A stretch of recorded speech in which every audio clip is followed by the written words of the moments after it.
Okey, start.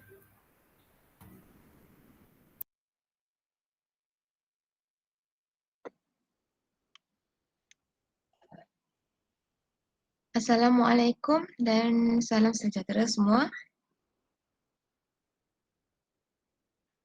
Kami ahli kumpulan 4 akan membentangkan tugasan penerokaan nilai ilmu bagi subjek falsafah ilmu.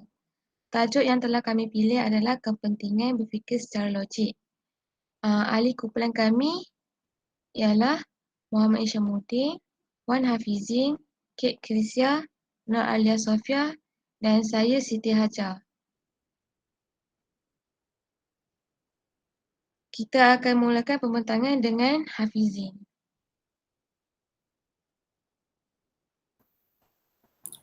Untuk pengenalan, perkataan logik sebenarnya berasal daripada perkataan Greek iaitu logos. Latinnya legin yang bermaksud perbualan, pertuturan, pengucapan dan wacana yang mana kesemuanya adalah merujuk kepada penyampaian lisan atau percakapan yang dikaitkan dengan penggunaan akal. Logik dalam bahasa Arab pula disebut mantik yang juga berasal dari perkataan nut, juga membawa pengertian yang sama seperti perkataan lafaz dan kalam dalam bahasa Melayu. Logik tidak boleh dipisahkan dari kehidupan manusia dan saling berkait dengan manusia. Hal ini diperkatakan sedemikian kerana manusia perlu menggunakan logik dan akal yang dikurniakan oleh Tuhan untuk menjalankan kehidupan seharian dan memanfaatkan potensi intelektual mereka. Malah, akal itu diberi oleh Tuhan untuk membezakan antara makhluk manusia dan haiwan.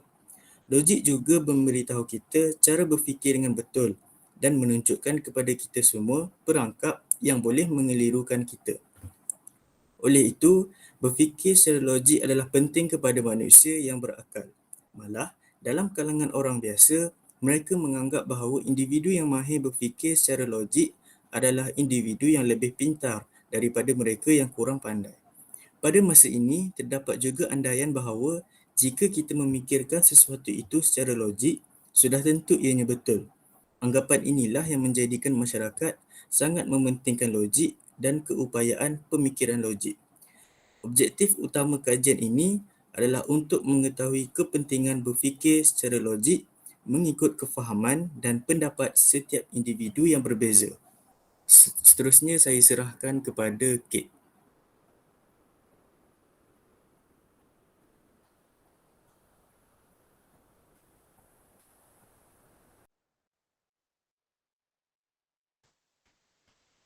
Oke, saya akan membentangkan tentang matlamat kepentingan berfikir secara logik kepada masyarakat dan pelajar.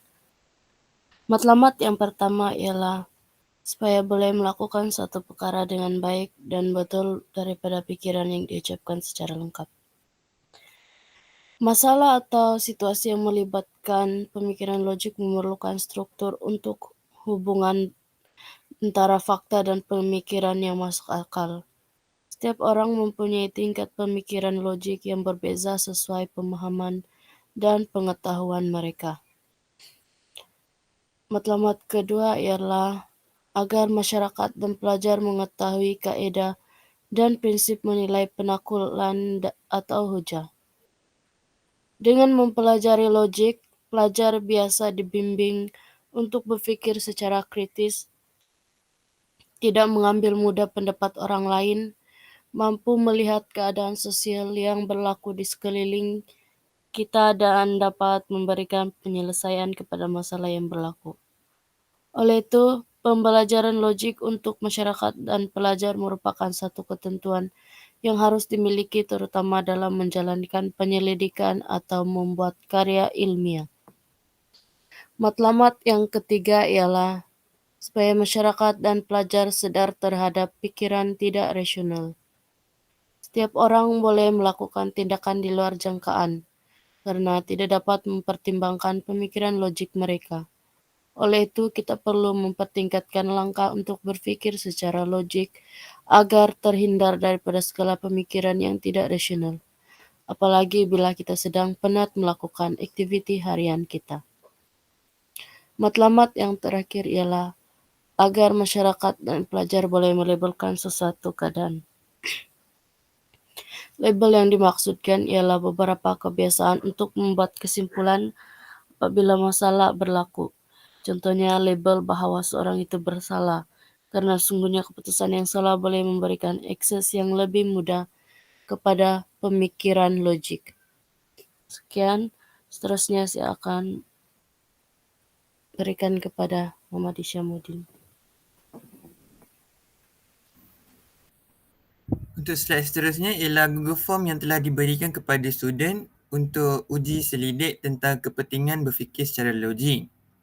Untuk slide yang pertama ialah maklumatkan diri. Seramai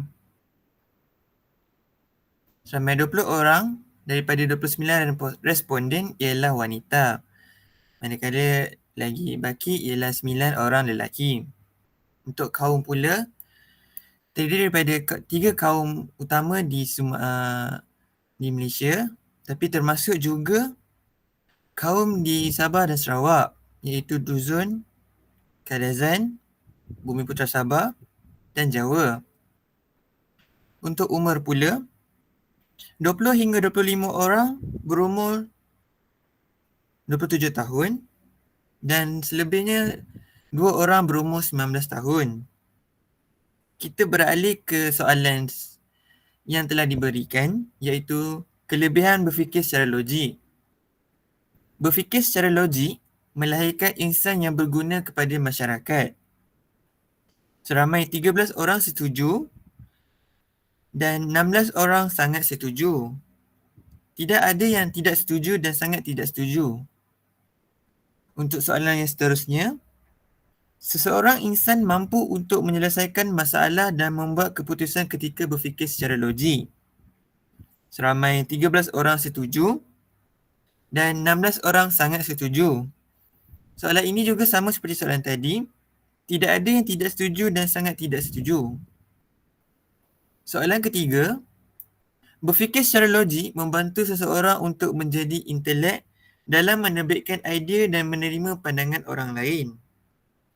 Seramai 10 orang setuju, 18 orang sangat setuju dan seorang tidak setuju. Soalan seterusnya, berfikir secara logik juga membantu seseorang untuk mengurus masa mereka dengan baik. Seramai 14 orang setuju, 14 orang juga sangat setuju dan seorang tidak setuju. Untuk soalan yang seterusnya dan yang terakhir untuk bahagian ini, orang yang mampu berfikir secara logik mempunyai prinsip tersendiri seperti sentiasa bersikap membina dan tidak suka bertelagah pendapat.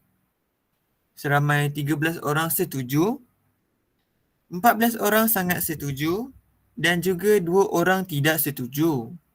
Jadi untuk bahagian seterusnya, kegunaan untuk berfikir secara logik. Soalan yang pertama, adakah berfikir secara logik membantu dalam kehidupan seharian? Seramai 27 orang responden mengatakan iya dan 2 orang tidak. Soalan seterusnya, adakah berfikir secara logik mempengaruhi budaya dan tradisi masyarakat? Seramai 24 orang responden mengatakan ya dan 5 orang responden mengatakan tidak. Soalan terakhir untuk Google Form ini, adakah berfikir secara logik melahirkan daya persepsi yang baik dalam diri? Soalan seramai 27 orang responden mengatakan ya dan 2 orang responden mengatakan tidak. Saya serahkan presentation ni kepada Hajar.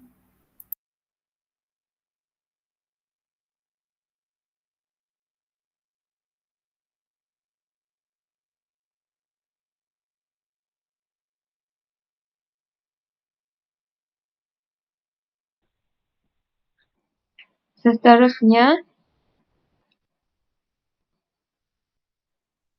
kesimpulan yang dapat dibuat adalah berfikir secara logik amatlah penting untuk sentiasa kita praktikkan dalam kehidupan seharian setiap individu. Impak yang akan kita peroleh dari berfikir secara logik adalah dapat melatih minda kita untuk sentiasa berwaspada dengan keadaan sekeliling, dapat hindari dari melakukan perkara yang tidak baik, serta dapat menyihatkan minda kita dari mendapat penyakit seperti penyakit lupa. Akan tetapi, terdapat juga segelintir masyarakat yang merasakan yang berfikir secara logik ni tidak penting dalam kehidupan kerana mereka berpendapat bahawa untuk melakukan sesuatu keputusan yang mudah tidak memerlukan kita untuk berfikir secara mendalam dan logik. Mereka juga berfikir yang ianya tidak akan memberikan apa-apa kesan terhadap kehidupan mereka sama ada positif ataupun negatif. Dengan ini, harapan untuk masa yang akan datang adalah semoga negara kita dapat melahirkan lebih banyak individu serta masyarakat yang amat menitik beratkan dan yang akan mempraktikkan berfikir secara logik dalam kehidupan masing-masing. Sampai di sini saja pembentangan dari grup kami. Sekian, terima kasih.